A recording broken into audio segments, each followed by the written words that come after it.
straight and do the Dirgha Sutta.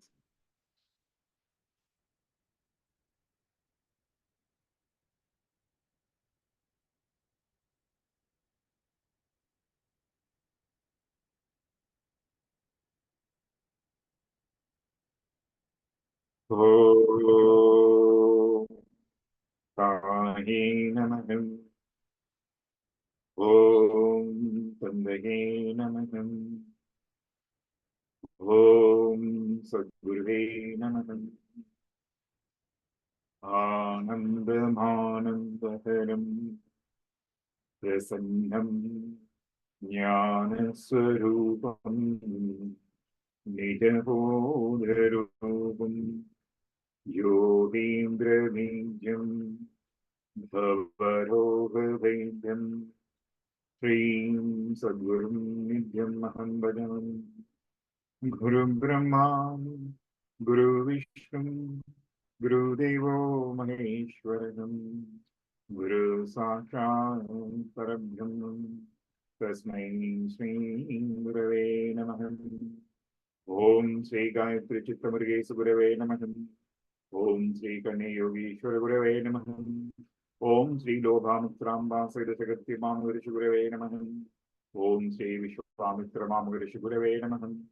Om Sri Vasishta Mamurishi Gurave Namaha. Om Sri Brahma Mamurishi Gurave Namaha. Om Sri Bhoganada Mamurishi Gurave Namaha. Om Sri Ishwarapatta Mamurishi Gurave Namaha. Om Sri Param Tattvaya Narayanaaya Gurubhyo Namaha. Om Sri Ram Sharma Acharya Gurave Namaha. Om Sri Mona Guru Chitta Gurave Namaha. Om Sri Dadishamama Gurishi Gurave Namaha. Om Sri Dattabhre Gurubhyo Namaha. Om Sri Annapurnamba Saida Shamadanandanada Gurave Namaha. Om Sri Someshwari Amba Saidam Sri Somhanandanada Gurave Namaha.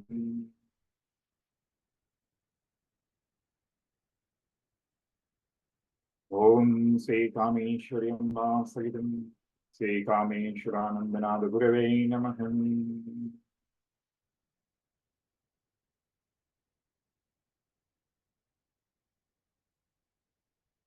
Om Aim Hrim Shrim Simham Ham Hum Mahatana Hati Saya Namaha. Om Aim Hrim Shrim Simham Ham Hum Mahatana Hati Saya Namaha. Om Aim Hrim Shrim Simham Ham Hum Mahatana Hati Saya Namaha. Om Aim Hrim Shrim Simham Ham Hum Mahatana Hati Saya Namaha. Om Aim Hrim Shrim Simham Ham Hum Mahatana Hati Saya Namaha. Om Aim Hrim Shrim Simham Ham Hum Mahatana Hati Saya Namaha. Om Aim Hrim Shrim Simham Ham Hum Mahatana Hati Saya Namaha. Om Aim Hrim Shrim Simham Ham Hum Mahatana Hati Saya Namaha. Om Aim Hrim Shrim Simham Ham Hum Mahatana Hati Saya Namaha. Om Aim Hrim Shrim Simham Ham Hum Mahatana Hati Saya Namaha. Om Aim Hrim Shrim Simham Ham Hum Mahatana Hati Saya Namaha. Adi Sakti Jaganmata Badhagrahakarinim Namastubhyam Namastubhyam Namastubhyam Prasidane. Om Bhurvuvah Swaham Tassavitulvarenyam Bhargo Devasya Dhimahi Dhyo Yo Naha Prachodayam. Om Bhurvuvah Swaham Tassavitulvarenyam Bhargo Devasya Dhimahi Dhyo Yo Naha Prachodayam. Om Bhurvuvah Swaham Tatsavitulvarenyam Bhargo Devasya Dhimahi Dhyo Yo Naha Prachodayam. Om Bhurvuvah Swaham Tatsavitulvarenyam Bhargo Devasya Dhimahi धियो यो नः प्रचोदयाम् ॐ भूर्भुवः स्वः तत्सवितुर्वरेण्यम् भर्गो देवस्य धीमहि धियो यो नः प्रचोदयाम् ॐ भूर्भुवः स्वः तत्सवितुर्वरेण्यम् भर्गो देवस्य धीमहि धियो यो नः प्रचोदयाम् ॐ भूर्भुवः स्वः तत्सवितुर्वरेण्यम् भर्गो देवस्य धीमहि धियो यो नः प्रचोदयाम् ॐ भूर्भुवः स्वः तत्सवितुर्वरेण्यम् भर्गो देवस्य धीमहि धियो यो नः प्रचोदयाम् ॐ भूर्भुवः स्वः तत्सवितुर्वरेण्यम् भर्गो देवस्य धीमहि धियो यो नः प्रचोदयाम् ॐ भूर्भुवः स्वः तत्सवितुर्वरेण्यम् भर्गो देवस्य धीमहि धियो यो नः प्रचोदयाम् ॐ भूर्भुवः स्वः तत्सवितुर्वरेण्यम् भर्गो देवस्य धीमहि धियो यो नः प्रचोदयाम् ॐ भूर्भुवः स्वः तत्सवितुर्वरेण्यम् भर्गो देवस्य धीमहि धियो यो नः प्रचोदयाम् अमृतीकरण ध्यानम्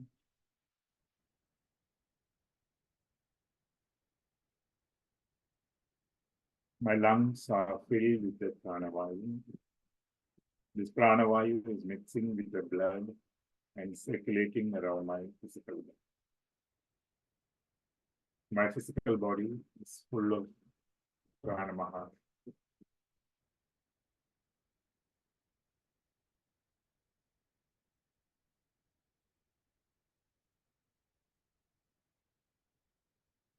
I am healthy and in a perfect balance. Above the head, there is a 1,000-petal lotus. In the middle of the lotus, is a white shining Buddha, emitting the white color light.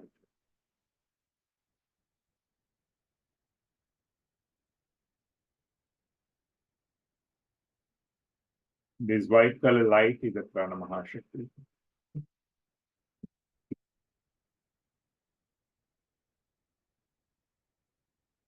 Prana Mahashakti is filling my Agnya Chakra. My Agnya Chakra is full of Prana Mahashakti.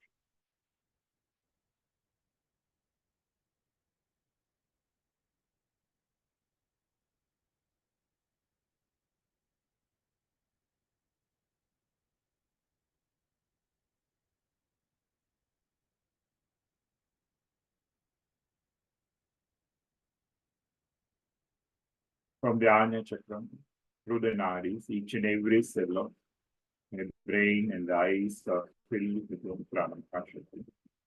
These organs are healthy and in a full of balance. From the Agnya Chakra, Prana Mahashakti is filling my Siddhi Chakra.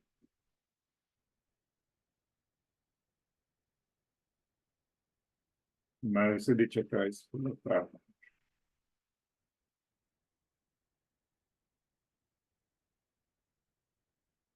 From the Visuddhi Chakra through the nadis,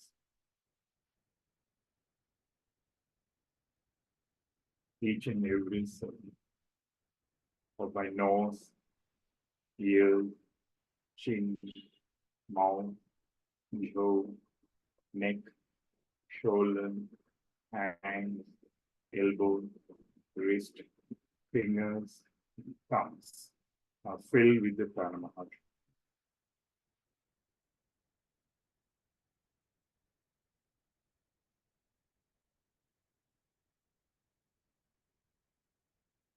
These organs are healthy and are full of balance.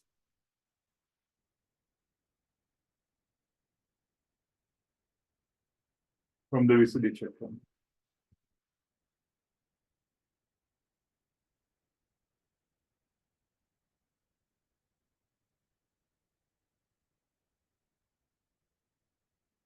Prana Mahachakra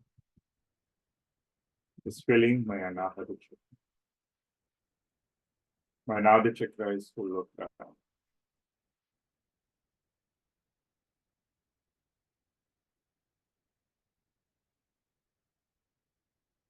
From the Anahata Chakra to the Nile, each and every cell of my heart, foot canal, lungs, the chest are filled with the Prana Mahachakra. These organs are healthy and full of balance.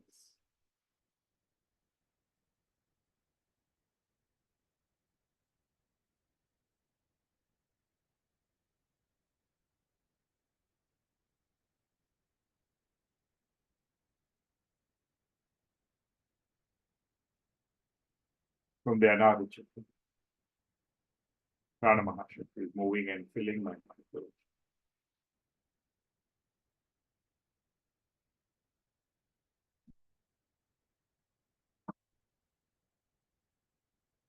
My Manipura Chakra,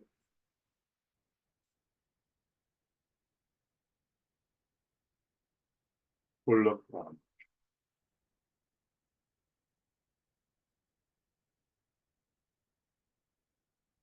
From the Manipura Chakra through the nadis, each and every cell of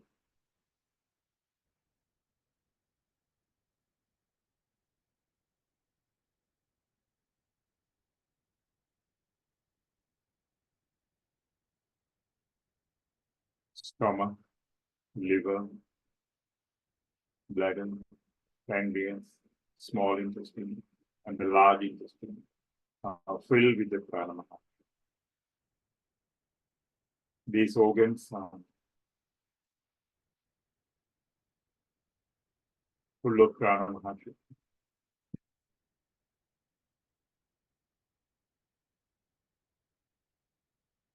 healthy and in a perfect balance.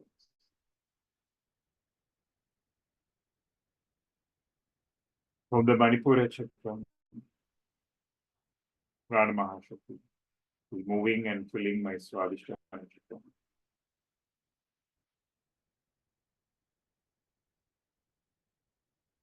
My Swadhisthana Chakra is full of prana mahachakra.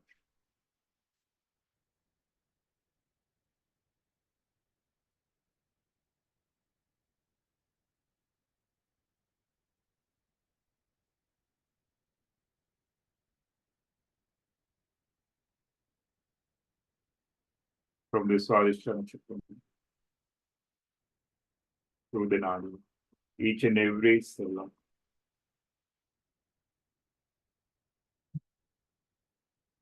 kidney, bladder, genital, the anus are filled with the prana.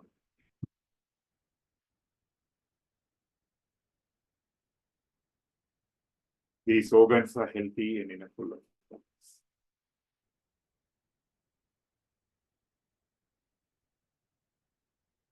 From the Swadhisthana Chakra, Prana Mahashakti is filling my Mooladhara Chakra.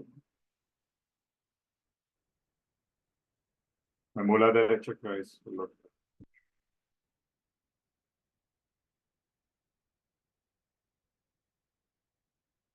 the Mooladhara Chakra through the arms, each and every cell of my thighs, knees, ankles, feet, the fingers and the toes are filled with the prana.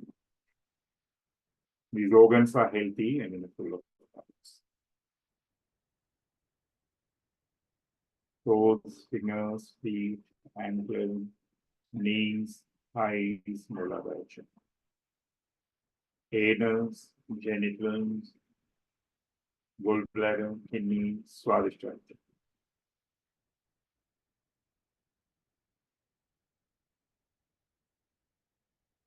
Large intestine, small intestine, pancreas, bladder, liver, stomach, Manipura, chest, lungs, foot canal, heart, Anahata, thumb, fingers, wrist, elbows, hands, shoulders, neck, jaw, mouth, chin, ear, the nose, Visuddhicetta. Eyes and the brain, Agnya Chakra. Medulla, spinal column, nervous system, vertebral column. Each and every cell in these organs are filled with the function. These organs are healthy and in a full of balance. Vertebral column from top to down. 1, 2, 3, 4, 5, 6, 7, 8, 9, 10, 11, 12, 13, 14, 15, 16, 17, 18, 19, 20, 21, 22, 23, 24, 25, 26, 27, 28, 29, 30, 31, 32, 33,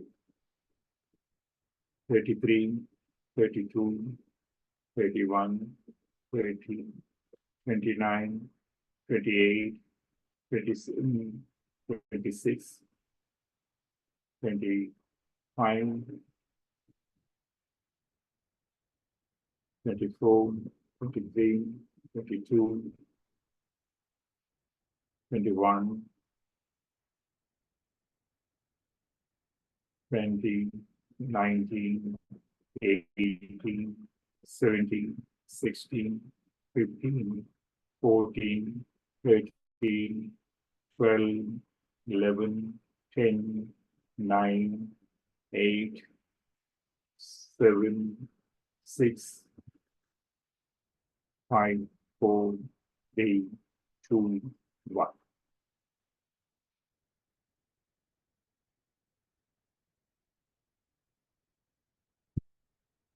Now we are going to recite the Amrita Bhairava mantra. Feel the nectar is filling each and every bone of your vertebral column and recite the mantra. Om Triambakam Yajamahe Sugandhim Pushtivardanam Urvargami Bhavandanam Vridyor Mukhiyam Amritam. Om Triambakam Yajamahe Sugandhim Pushtivardanam Urvargami Bhavandanam Vridyor Mukhiyam Amritam. Om Triambakam Yajamahe Sugandhim Pushtivardanam Urvargami Bhavandanam Vridyor Mukhiyam Amritam. Om Triambakam Yajamahe Sugandhim Pushtivardanam Urvargami Bhavandanam Vridyor Mukhiyam Amritam. Om Triambakam Yajamahe Sugandhim Pushtivardanam Urvargami Bhavandanam Vridyor Mukhiyam Amritam. Om Triambakam Yajamahe Sugandhim Pushtivardanam Urvargami Bhavandanam Vridyor Mukhiyam Amritam. Om Triambakam Yajamahe Sugandhim Pushtivardanam Urvargami Bhavandanam Vridyor Mukhiyam Amritam. Om Triambakam Yajamahe Sugandhim Pushtivardanam Urvargami Bhavandanam Vridyor Mukhiyam Amritam. Each and every cell in my body is filled with the Prana Mahashakti. My divinity is awakened and developing good habits, calm, focus, blissful mind, full of health and in a perfect balance. Each and every cell is emitting the Prana Mahashakti. It's creating prana kavasham around my body. The prana kavasham is protecting me from all the evil thoughts and energies. Whoever coming near to me and seeing me are getting the good. Their divinity is awakening. They're developing good habits, calm, focus, blissful mind, full of health and in a perfect balance. My parents are getting the prana mahashakti. Their divinity is awakening. They're developing good habits, calm, focus, blissful mind, full of health and in a perfect balance.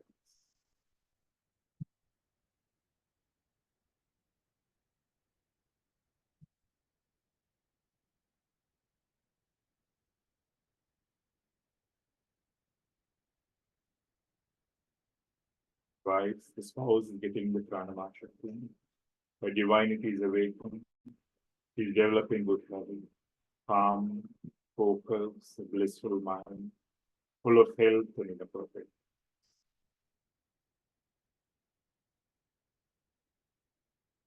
My children and students are getting the prana. Their divinity is awakening. They're developing good habits, calm, focus, blissful mind, full of health and in a perfect balance.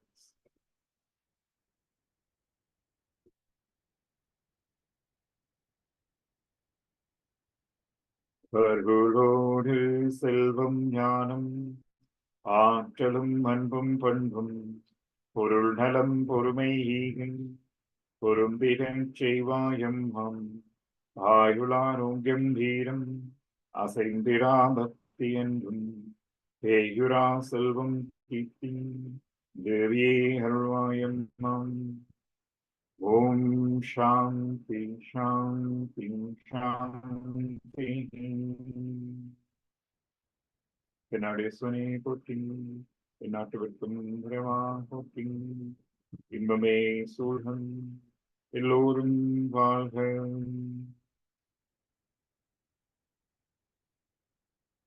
Let's meditate the Guru Paduka. We seek the subtle guidance of Sri Aurobindo and the Sri Mother to guide us to understand the Purna Yoga and practice and get the Yoga Siddhi. With their guidance, we are starting the today's session of the Purna Yoga, the concept of Purna Yoga by Sri Aurobindo.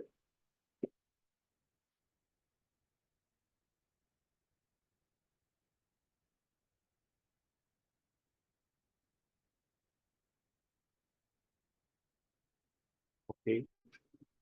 So I think the last session we discussed about the Shankara Advaita, right? The Mayavata, the illusionist Advaita. So Sri Aurobindo gave two more comparison with the yoga of Bhagavad Gita and the Tantric tradition. Okay, so how, and also the Vaishnava Bhakti. Okay, Vaishnava Bhakti.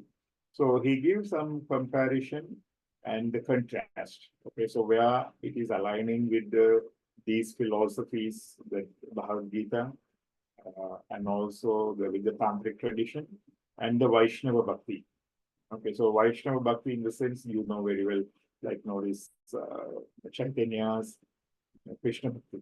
Okay, Vaishnava Bhakti and Krishna Bhakti. How it is aligned with the Purna Yoga and where those difference of the old tradition also. Okay, so today we are going to talk about or discuss about the yoga of the Gita.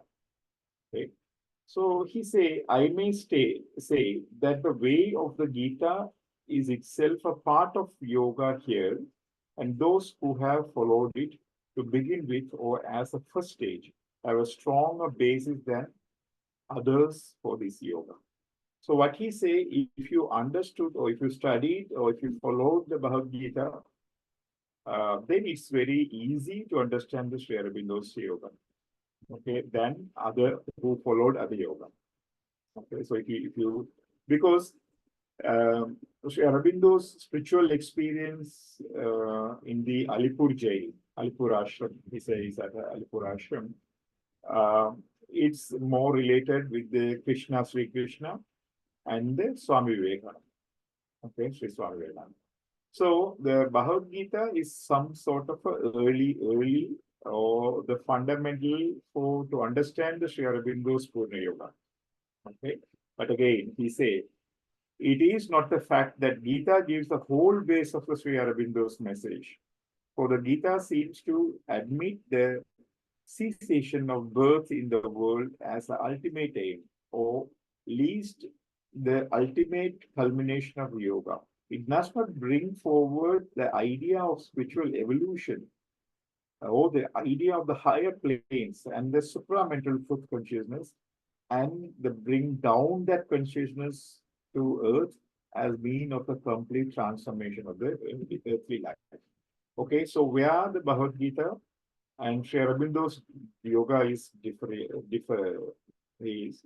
So in the Gita, you are surrendering to the Krishna and you are achieving the super consciousness, and you are attaining the moksha.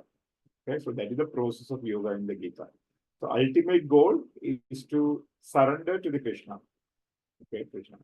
But the Sri Aurobindo have some levels of spiritual evolution. Okay, evolution. And the supramental truth, the number two, supramental truth. Then when you achieve that supramental truth, you will come back or come down and change the earth life into the higher consciousness. So these are the new aspects than the Krishna's Gita's yoga than the Sri Aurobindo. But again, you have to understand, it's including the Gita, Bhagavad Gita's, Krishna's yoga, plus, right, the stages of evolution.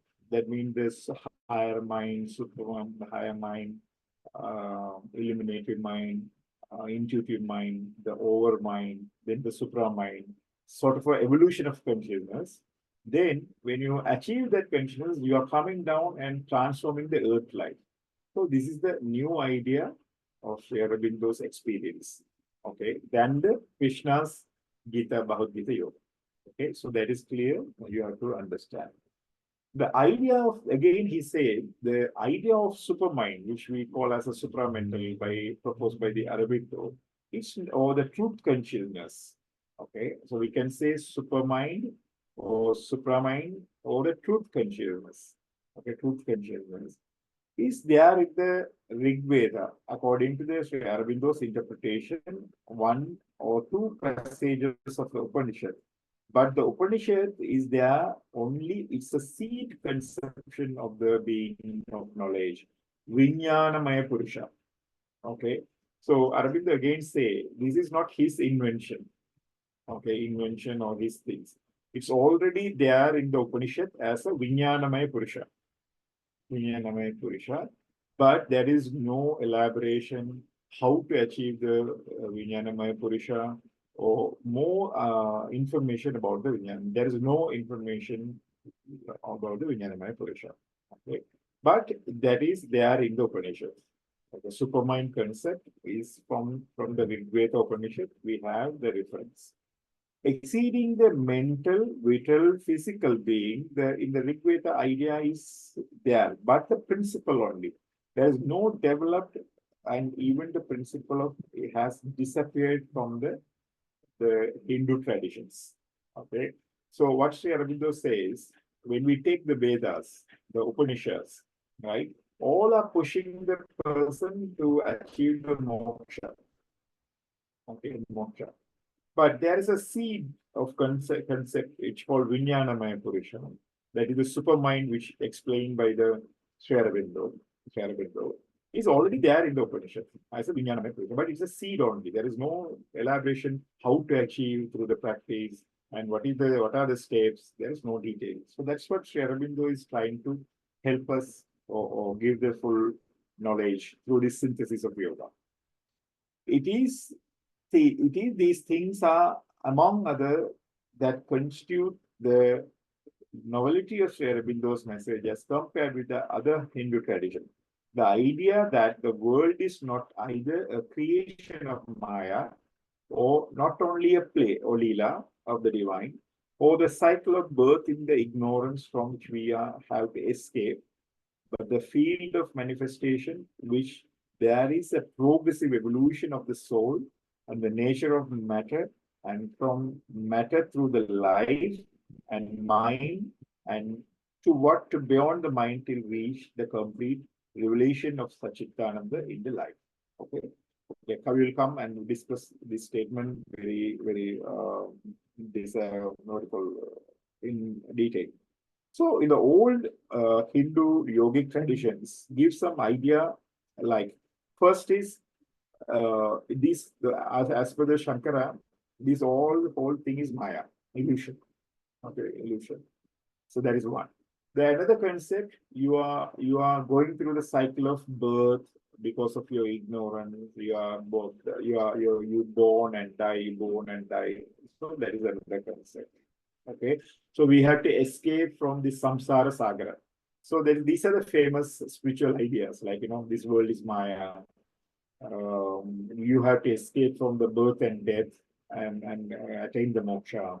Okay, and so these are the things is of the old philosophies. But Sri Aurobindo says it's not like that. The soul is traveling through the progressive evolution.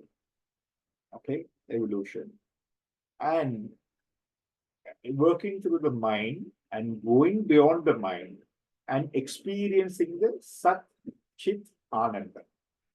Okay, the Sat mean the wisdom. Sorry, Chit mean the wisdom. Sat mean the truth, right? And the Ananda mean bliss. Okay, so these are our true nature. Okay, nature. So we have to achieve these three, such Ananda, through the evolutionary process. So the yoga means, according to Sri Aurobindo, it's an evolving process of your soul. Okay, soul. So you have to go to the higher consciousness states. Okay, so this is the idea of Sri Aurobindo's yoga. Our yoga is not identical. So Sri Aurobindo says the Purna yoga is not identical with the yoga of Gita, although it is contained all that essentials in the Gita's yoga. So another part, when you learn the Purna yoga, it including all the essential part of the Krishna's yoga. Okay, he assuring that. In our yoga, we begin with the idea, the will, the aspiration of complete surrender. But at the same time, we have to reject the lower nature, deliver our consciousness from it, deliver the self involved the lower nature by the self pricing of freedom in the higher nature. So this is the very important part. In the Gita says, if you surrender to me, the Krishna, I will take care of everything. Okay, everything. But Sri Aurobindo says it can, it won't work. Okay. Most of the time you will keep your lower nature and you don't surrender it to properly.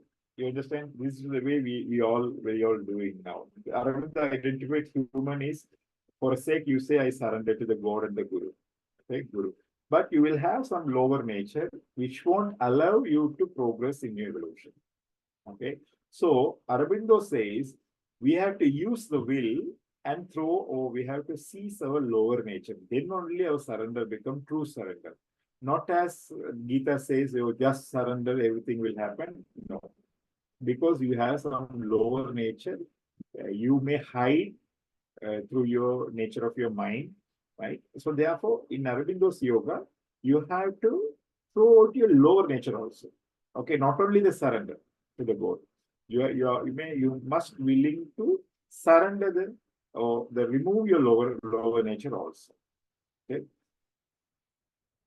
So, but at the same time, we have to reject the lower nature, deliver our conscious from it, deliver the self involved in the lower nature by the self-rising freedom in the higher nature.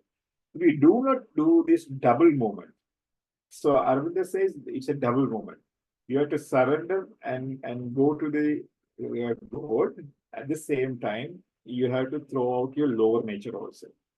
Lower nature also. If we are in the danger of making a tamasic or therefore unreal surrender, making no effort, no purpose, therefore no progress, or else we may make a rajasic surrender not to the divine but to the some self-made idea or the image of the divine, which makes our rajasic ego something will worse. If you are not doing this double movement, that means you're surrendering to the God at the same time you are throwing your lower nature. If you're not doing, there is two possibilities. You will fall into the tamasic nature. That means you don't do any action and all. You believe our God will give everything. Okay, all right. God will give the food. God will give something, and all. You become tamasic. Actually, you are not progressing. Or otherwise, you may fall into the trap of the ego. Okay, rajasic ego. The rajasic ego. So then you create some idea and you say, I surrendered. Okay, many people fall into the rajasic uh, false ideas. Okay, so I have a darshan of the deity, right? So you create some self-image and you surrender to that, and you think you surrender to the goal. Okay, so this is the unique aspect of Sri Aurobindo's yoga. He say there is a tamasic part always with us.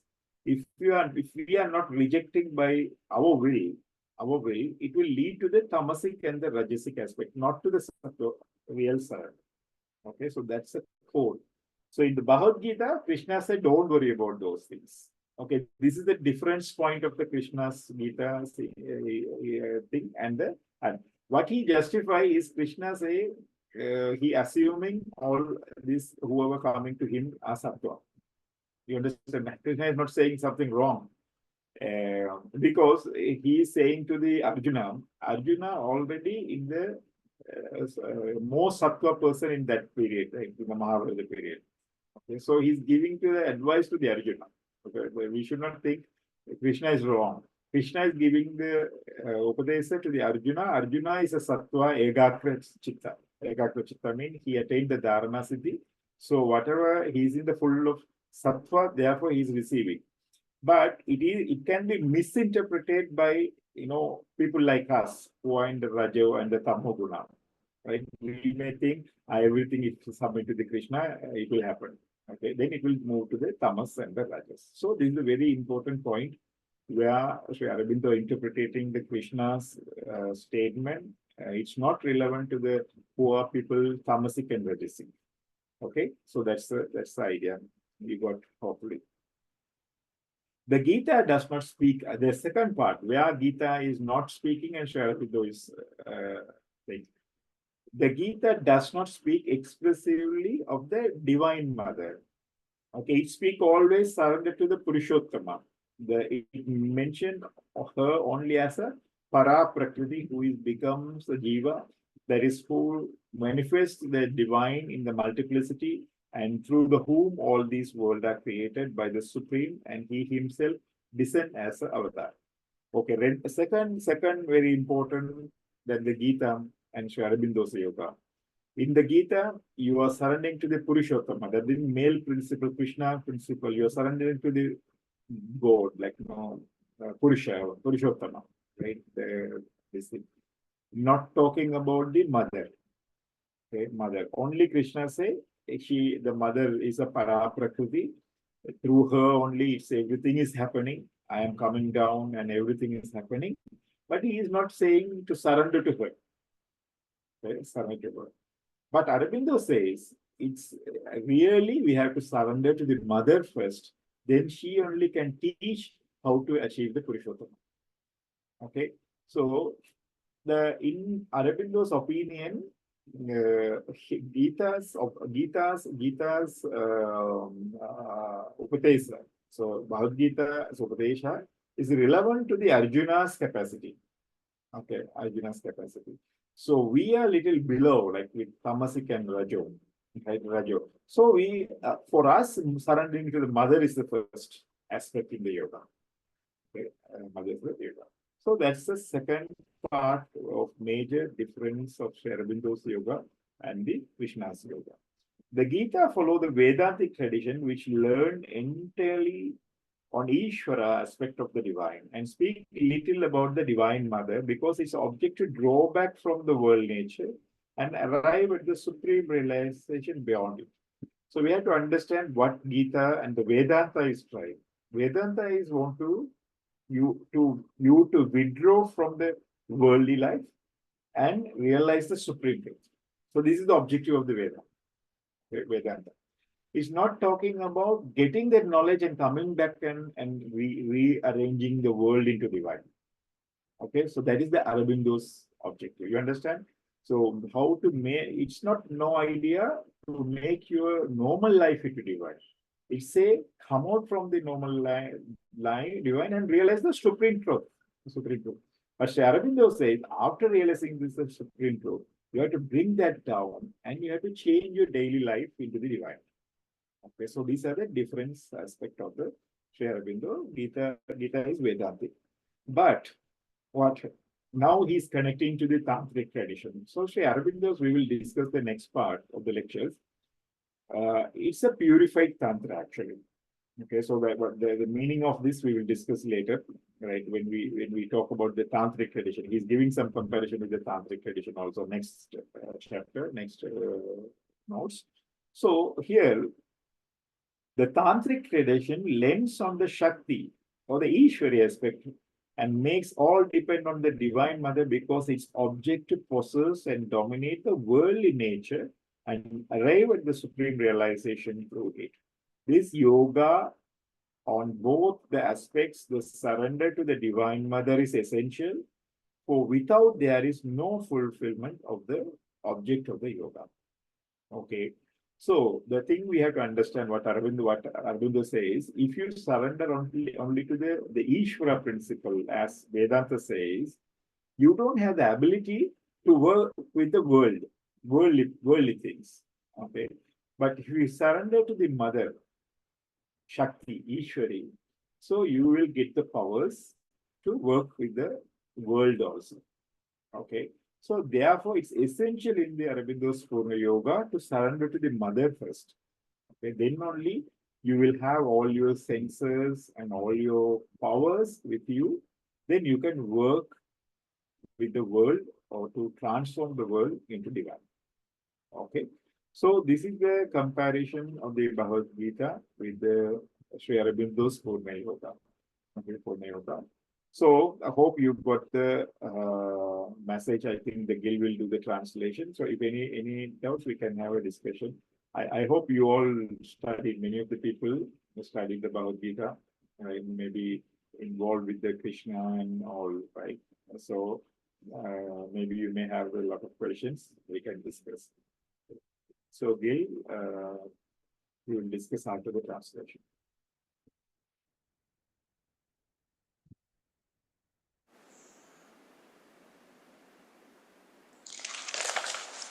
Então ele iniciou meditando no Guru Padaka de Sri Aurobindo e na presença da mãe, da Mother, para que a gente possa entender o Purna Yoga de Sri Aurobindo, poder praticar e desenvolver os siddhis dessa prática. Então ele começa falando do conceito, a gente estudar esse conceito de Purna Yoga de Sri Aurobindo. Na aula passada desse tema a gente falou um pouco da comparação com Shankaracharya, com o Yoga de Shankaracharya. E hoje ele vai falar um pouco mais da comparação com o Bhagavad Gita e a tradição tântrica, que e também a tradição Vaishnava Bhakti, que é o Krishna, do que a gente conhece aqui como os Hare Krishnas, Então, ele diz, o Sri Aurobindo começa dizendo que se a gente segue a tradição do Bhagavad Gita, é mais fácil a gente compreender e praticar o Purna Yoga. Então, quando ele teve Sri Aurobindo no ashram de Alipur, ele teve uma experiência direta com Sri Krishna, e com Swami Vivekananda. Então, é como se esses dois yogas, de Sri Krishna e Swami Vivekananda, fossem bases para o Purna Yoga dele, de Sri Aurobindo. Mas o Bhagavad Gita não dá a base total do Purna Yoga. né? Porque o Bhagavad Gita ainda foca na libertação do ciclo de reencarnação. Então ele fala desse estado de supramente, o estado supramental que a pessoa deve obter pela entrega a Krishna, mas que ele chega nesse estado supramental para se libertar do ciclo de reencarnação. Então o Gita foca nessa rendição a Krishna. Então quando a pessoa se rende a Krishna, ela se entrega para Krishna, ela chega nesse estado de supraconsciência, né? Que a própria entrega a Krishna leva. Então apenas Krishna leva isso. O objetivo é essa entrega apenas para Krishna.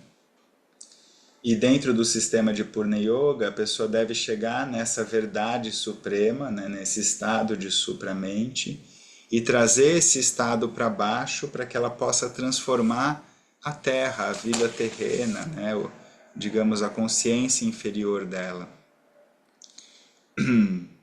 Então, o Yoga de Gita, né, então, dentro da visão de Sri Aurobindo, né, a pessoa vai desenvolvendo esses níveis todos mentais, então a mente superior, a supramente, todos esses termos que a gente vai discutir com detalhes do Sri Aurobindo, né, e aí chegar nesse estado superior mental e com essas ferramentas trazer isso para baixo para transformar a vida terrena. Então, o Sri Aurobindo fala, né, que as Upanishads citam desse estado que ele fala, né, que é o Vijnana Maya Purusha. Então esse conceito de Vijnana Maya Purusha, né, de trazer a consciência para baixo, né, para transformar esse aspecto inferior ou a vida terrena, não é uma invenção dele. Então isso está descrito lá nas Upanishads, no Vedanta. Mas que eles não elaboram, não falam como se obter. Então eles dão apenas uma semente, né, desse conceito de supramente, mas não detalham isso e como que a gente pode desenvolver isso. Então os Vedas, os Upanishads, o Vedanta, eles falam de moksha, da libertação, né, de você se libertar do ciclo de nascimento e morte. Mas não desenvolvem esse conceito de trazer isso para baixo, dão apenas essa semente, né, numa das Upanishads, que é esse conceito de Vijnana Maya Purusha. Então, dentro desses sistemas, né, eles falam que o mundo é Maya ou Lila, apenas um jogo, a vida mundana, a vida terrena. E Sri Aurobindo diz que não. Diz que o mundo não é Maya, uma ilusão, ou Lila, apenas o jogo. Né? Que as vidas terrenas e as passagens terrenas é um processo de evolução da nossa consciência, que a gente vai desenvolvendo esses estados mentais em busca de acessar Satchit Ananda, né, que é a essência da vida, Satchitananda, que é esse estado além da nossa mente comum, né, então que a vida, esse processo de vida, de encarnações, é para a gente acessar esse estado de Satchitananda. Então o Shankara Advaita, né, ele fala que tudo é Maya, que tudo é ilusão. Então que tudo que existe é evolução, é ilusão. E que então o ciclo de evolução é um processo apenas para a gente escapar desse ciclo de samsara sagar, que é esse ciclo de nascimento e morte. Então a gente está aqui apenas para se libertar disso, de algo que é ilusório, que aprisiona a gente. E Sri Aurobindo fala, né, que a vida, né, que o processo da vida, que é um processo de evolução da alma, né, em que a gente vai desenvolvendo esses estados esses estados mentais, esses estados além da mente, de Satchit Ananda. Né? Então, Sat é a verdade, Chit é a sabedoria e Ananda essa bem-aventurança. Então, o Purna Yoga não é idêntico ao Gita, mas tem a sua essência no Gita. Então, Sri Aurobindo ele não está dizendo que o Bhagavad Gita está errado, mas ele diz que o Bhagavad Gita considera que todos, que é como é um conhecimento para pessoas que tenham aquela consciência de Arjuna, né, que tenham aquela consciência sátvica, né? Então, por isso que ele fala, né, o Bhagavad Gita enfatiza essa entrega para Krishna. Se a pessoa se entregar para Krishna, isso é suficiente, né? Ela não precisa se preocupar com a natureza inferior dela. Krishna transforma. E no Purna Yoga de Sri Aurobindo, ele fala que a vontade para transformar esse eu inferior é muito importante. Então, a pessoa se entrega para uma natureza superior, para o Guru, mas ela precisa usar a vontade dela própria para transformar e superar essa natureza inferior. E o Sri Aurobindo diz que se a pessoa ela pratica o Gita, né, essa entrega apenas para Krishna, e ela não traz a vontade dela para transformar essa natureza inferior dela, isso vai gerar problemas e vai acabar gerando confusões no processo dela. Isso vai acabar gerando impedimentos para o processo de desenvolvimento dela, porque ela não transformou profundamente essa natureza inferior, e isso vai, inclusive, impedir a entrega dela plena para Sri Krishna. Então, Sri Aurobindo diz que se a pessoa transforma essa natureza, ela se entrega para o Guru e ao mesmo tempo traz essa vontade para transformar a natureza inferior dela, e aí quando ela transforma essa natureza inferior, a entrega dela ao Guru, a uma natureza superior, acontece de forma mais plena. Então ele diz, né, Sri Aurobindo, que é um movimento duplo. Por um lado, a gente direciona a nossa entrega para Deus, por outro lado, a gente faz um trabalho de dissolvendo e abandonando essa natureza inferior.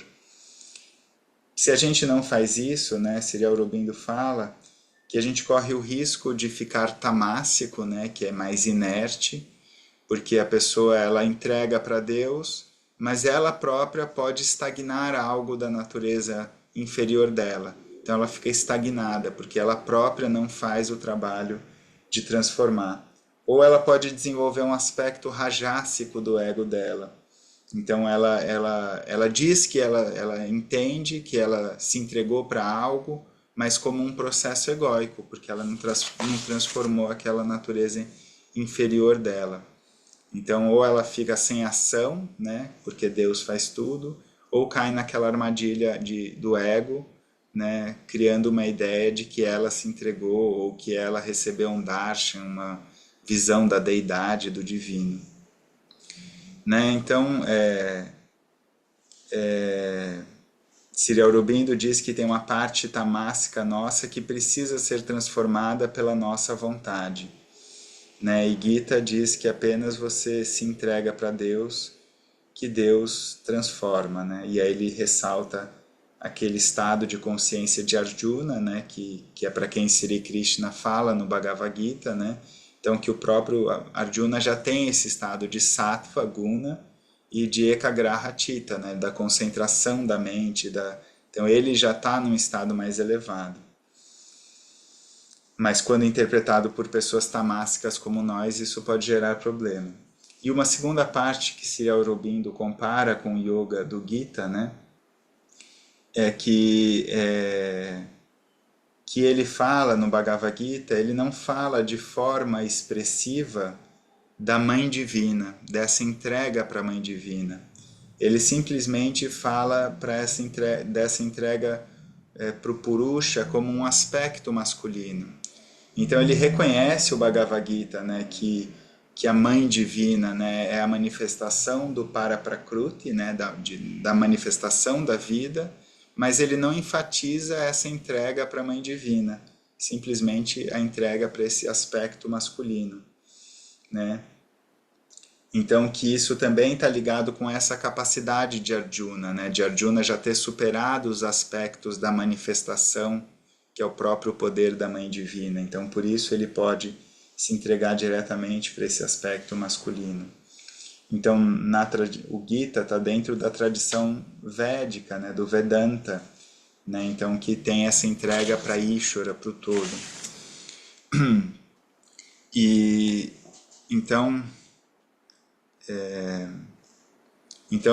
Sri Aurobindo ele enfatiza essa importância da entrega para a mãe, para que a pessoa possa, se entregando para a Mãe Divina, ela possa acessar esses movimentos de manifestação da natureza e poder transformar a vida mundana dela, trazer esse aspecto para a vida dela. Então essa entrega para a Mãe Divina que favorece a pessoa desenvolver os siddhis, os poderes para que ela transforme a vida mundana, para que ela lide com a vida dela. Ele compara agora com a tradição tântrica, né, que o Sumanã enfatiza como um tantra purificado, que depois ele vai falar com mais detalhes disso, né? Mas então Sri Aurobindo fala da tradição tântrica, né, que busca a Shakti, né, que busca a Mãe Divina. Então busca se entregar para essas forças que dominam a natureza, né, que são esses aspectos da Mãe Divina. Então quando você se entrega apenas para o Ishvara, né, para o aspecto masculino, você não desenvolve a habilidade para lidar com as coisas do mundo, né? Então, quando você se entrega para Shakti, para a Mãe Divina, você pode desenvolver os poderes para lidar com o mundo e transformar o mundo em divino. Então, aqui ele comparando que a tradição tântrica é a mais próxima que tem da visão do Purna Yoga de Sri Aurobindo.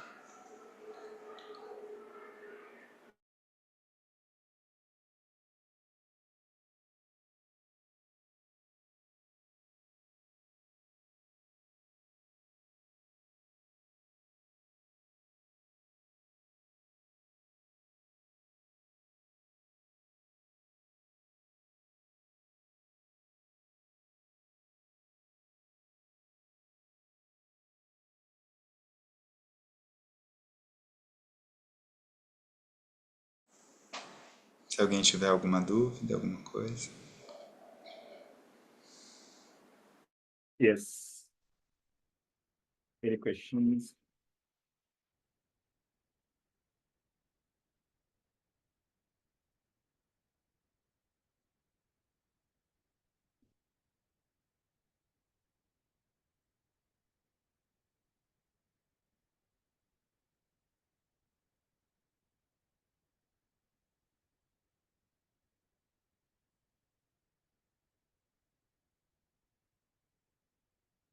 So hope you got the idea.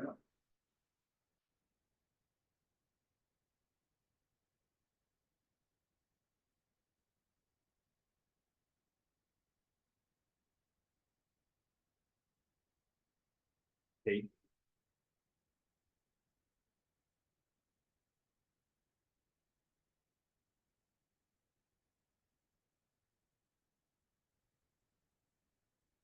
So key thing is the first aspect. So you have to refuse, or you have to use your will in the yogic transformation. So that's a key difference.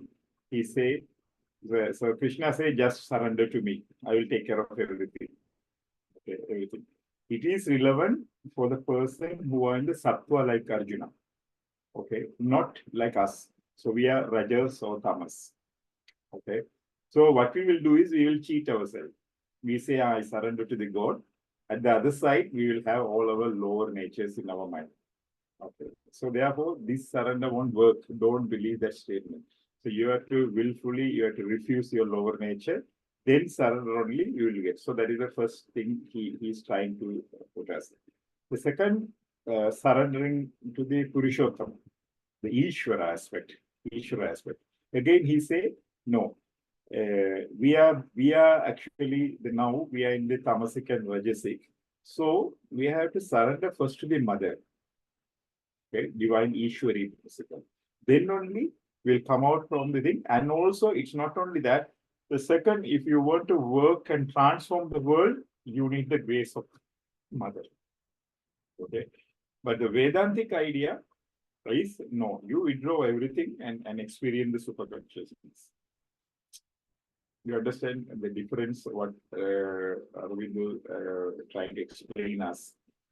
So Aurobindo wants us to bring that wisdom and the energy to our life and transform our ordinary life into the divine. But Vedanta says these all are Maya, withdraw from, and experience the higher supreme consciousness. Okay, so that's the difference. Então, né, ele trazendo a essência do que ele falou, né, que no Bhagavad Gita, né, Sri Krishna fala, entregue apenas para mim, né, apenas a entrega para mim é suficiente, mas como nós temos uma natureza ainda tamássica, né, isso pode gerar confusão, né, a gente se enganar nesse processo. Então, ele fala, né, dessa entrega para o Purusha, para o Ishvara, né, e que Sri Aurobindo fala desse aspecto de se entregar para Ishwari, né? Porque tem Ishwara, que é o masculino, né? Ishwari, que é o feminino, que é a Devi, que é a mãe divina. Então essa entrega para Ishwari, né? Para Devi, para que a gente possa transformar o mundo, né? Com a graça da mãe. E no Vedanta, né? É como ele diz que tudo é Maya, né? Tudo é ilusão. Então você simplesmente se desprende do mundo para que você realize esse estado de consciência e entre em moksha e se liberte. Né? Então, acho que ficou bem clara, né, essa comparação dele. Né?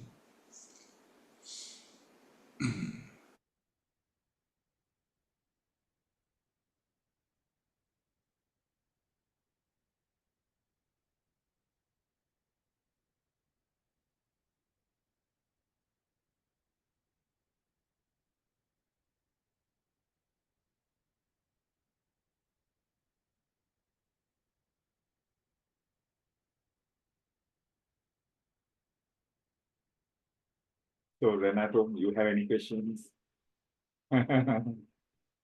No.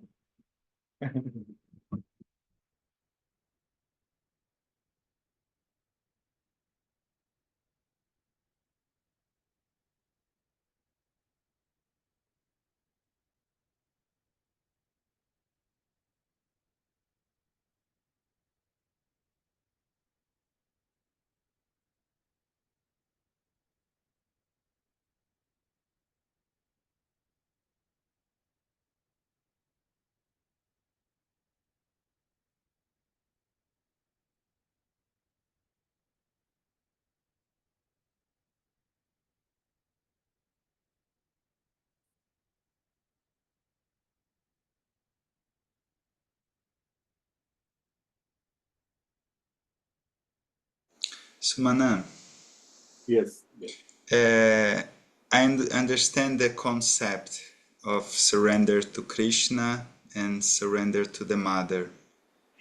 But what is the inner difference of surrendering to the male principle or the female principle? Yeah, actually, in real sense, that we think as a male and female principle. But if you understand these tattvas, okay, tattvas, male principle means the Purushottama. So we are talking in the Vedic Vedantic language. Okay, so in Tantra language, it's Shiva and Shakti. Okay, we will talk next, okay, about the tantric aspect. So in the Vedantic aspect, the stable, like firm Brahman. Okay, so it's a final point. Okay, stationary aspect of the Brahman. The next, which is action part, where this world is manifesting, all whatever we are talking, right? Talking is called Paraprakriti. Paraprakriti means the nature. So the Prakriti means nature, right? The Paraprakriti means supreme nature. Supreme nature. So in the Vedantic system, it's not telling we have to. It's telling we have to come out from this Paraprakriti nature. But that is the problem. That is because that is Maya. Okay, Maya. You have to withdraw everything and go and merge. Merge. Okay. So if you are going to merge, there is no point of analyzing and experiencing of this Paraprakriti. Okay, this is a Vedanta, right? That means you are liquidifying the company. So let's say you decided to dissolve the company. Now, what is the point of analyzing each and everything and all, right? So now you want to sell everything and wind out the thing. This is the approach Vedanta says. So you have to go to the supreme consciousness. That is the only thing. But in reality, we are working through the Paraprakriti, which is the Shakti or Ishwari. Aurobindo says Ishwari, and Krishna says it's a Paraprakriti, right? Prakriti. This is very important to work with the real world. Okay, real world. Your senses must be powerful. You must have the energy to work. You must have the knowledge to work, right? So Aurobindo's yoga, you go and achieve the supreme wisdom, then you want to come back. So therefore you should not dissolve the company. You understand? You're just in Aurobindo's yoga, you're just going a trip to the US, okay, and you're getting some investment and coming back, and you're going to run your company again. Therefore, you have to keep your company alive. Right. So that is the part of the Shakti, surrendering to Shakti in the sense which you are. So simply your body and your mind, right? All your worldly things, right? Though your physical aspects and knowledge and all are paraprakriti. Okay. So you should not say in the yogic process, Aurobindo's yogic process, you should not throw out those things. Okay. You surrender. Now, what he say, after you reach the supreme and come back, you will have the same sense, same mind, everything, but it's a new power. And you have a new way of seeing the things. Because of that, your worldly life around you and your around you will become divinized. So that's the idea. It's not the male-female principle, but we depicting as a male-female principle because it's always in our universe. That's the thing, right? So something similar like even though if you compare, the male only can give the seed, but male don't have the ability to grow it as a fetus and produce as a baby. Okay, only female have. That's what we are saying. The Paraprakriti is such a nature. It's getting the seed from the Purusha or the Shiva, but the Shakti is fabricating everything and growing. She has the ability to grow. Therefore, you have to get her grace and not to avoid her. If you want to change the whole world into divine. So that's the key in the yoga process. So the previous systems only one-way journey. So therefore you throw out everything and you don't respect anything because you don't want again you're thinking like that. But here you have to come back again. Not to come back again. So you have to keep those parameters. That's the idea. Thank you. Então eu perguntei para ele, né, que eu tinha entendido a ideia, né, o conceito, mas como que seria essa diferença de se entregar para um princípio masculino ou para um princípio feminino, né? Como que é isso assim na prática, digamos assim? Então ele falou que não é exatamente assim que a gente fala, né, de masculino e feminino, mas não é exatamente isso assim, né? Então, por exemplo, nos sistemas dos Vedas, né, no sistema tântrico, a gente fala de Shiva e Shakti, né? De um princípio masculino e feminino como Shiva e Shakti. Nos Vedas, né, fala que tem um princípio masculino, como se fosse, né, que é estável, firme, que é o Brahman, né? E outro princípio que é da ação, né, que é da manifestação do mundo, de todo o movimento de manifestação, né, que é o Prakruti, né, que o Bhagavad Gita fala de Prakruti, né? É Prakruti que é natureza e para suprema, essa natureza suprema. Então, o sistema do Vedanta, né, fala para a pessoa simplesmente ir além desse Prakruti, né? Então, ela não precisa conhecer isso, ela não precisa entender como ela funciona, não precisa experienciar a sua manifestação. Ela simplesmente precisa ir além daquilo. Então ele faz uma analogia, como se tivesse uma empresa, você vai simplesmente dissolver aquela empresa. Então você não se preocupa com ela, como ela funciona, como ela opera. Você simplesmente dissolve para ir além dela, né? Para esse estado de consciência suprema. Mas na visão, né, então seria Aurobindo, né, que fala desse princípio de Ishwari, né, que ele chama de Ishwari, que o Bhagavad Gita chama de Paraprakriti, né, que você precisa conhecer, experienciar essa manifestação, né? Então você precisa trabalhar ela. Você não quer que ela se dissolva, porque depois que você chegar no estado de supraconsciência, você vai voltar para ela, você vai voltar para essa companhia, para essa empresa, você vai transformar ela. Então, você entender, você vai ter aqueles mesmos sentidos, que são aspectos da Shakti, da Mãe Divina, né? Os sentidos, os órgãos da ação, tudo isso vai estar lá. Então, quando você vai para esse estado de consciência, você vai voltar, esses mesmos sentidos vão estar ali. E aí, com essa consciência, com esse poder, você vai usar esses mesmos órgãos do sentido, esses mesmos órgãos da ação, para transformar o mundo. Então, ele dá outro exemplo, né? Então, por exemplo, o masculino, ele tem dentro de si a semente, né? O espermatozoide, mas ele não consegue fazer nada com aquilo, né? Quem vai desenvolver aquilo, quem vai formar o bebê, quem vai formar a vida, é o corpo da mulher, é a própria mulher que forma aquilo, né? Então, dentro dessa visão, você precisa dessa força da Shakti, né? Da graça dela para que você transforme a vida, que transforme as coisas. E os sistemas anteriores, né, do Vedanta, enfim, eles apenas queriam transcender aquilo, ir além daquele estado e não viver o processo, né, entendeu? Então é isso.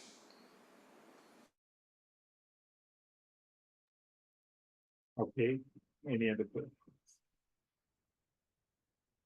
Mhm.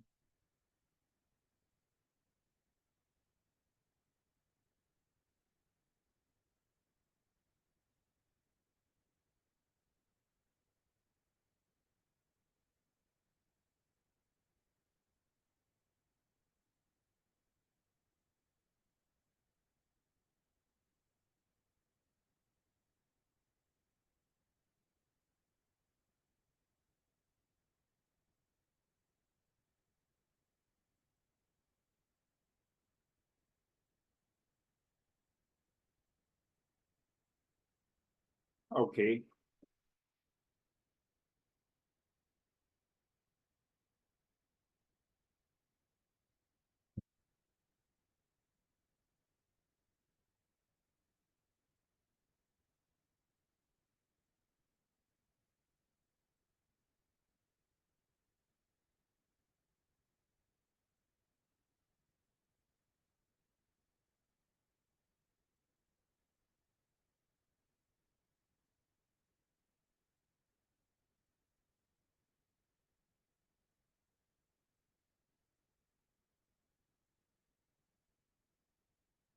So are we done?